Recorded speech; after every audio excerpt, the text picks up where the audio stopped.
Actually, you know what? I am gonna say one more thing. I got a story for you. So the second time I came over here, but after the first time, I went and did this festival down in Kilkenny, Ireland, and I was by myself, and I was in this pub one night called McClure's Pub, and there was a band playing.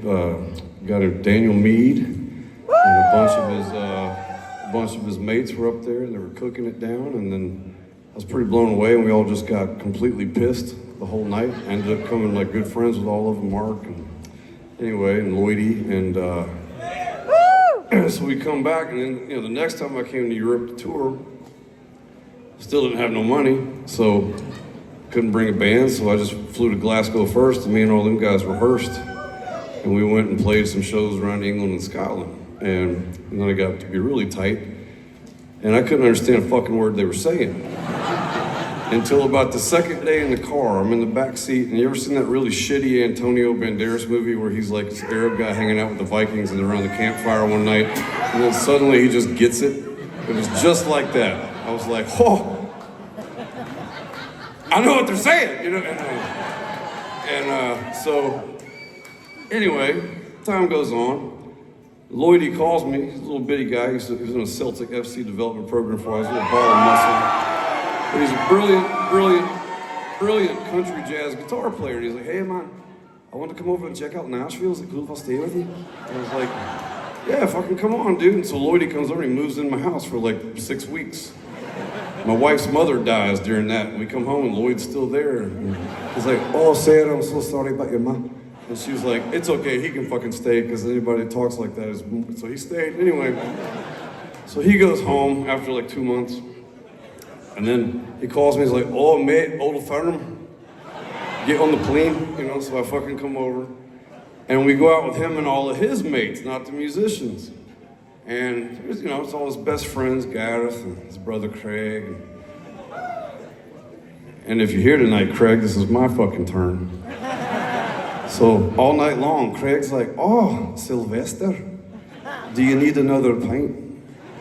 And I was like, what the fuck is it with this guy, And I could tell he's kind of crazy, he's a little scary. He's got that shit that y'all got in your eyes, And we're like walking down the street, he's like, evening ladies, tidy. And like doing backflips off the wall and shit.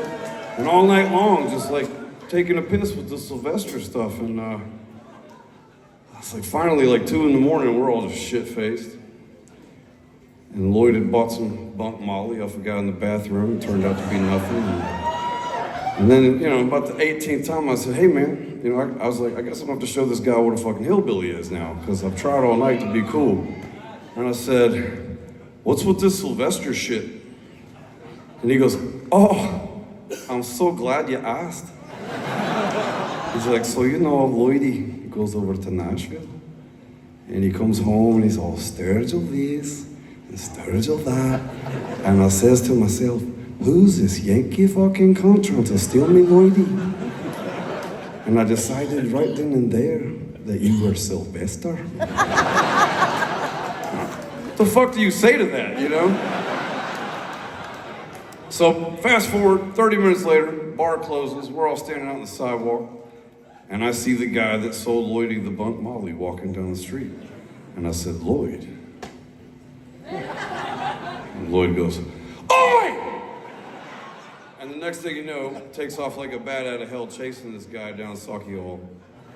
And I didn't know what to do, so I just started chasing him too.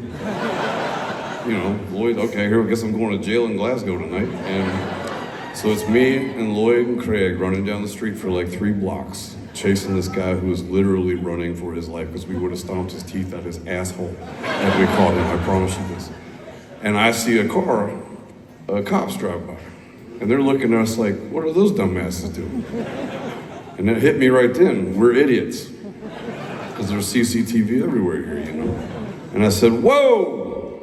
And we all stopped, panting, about to puke. And Craig turned around and looked at me and he goes, Sylvester! I had you all wrong, mate! So if I see him tonight, it's probably gonna be a problem, I don't know. Just kidding. All right, that's all I got. Officially all I got. Love you.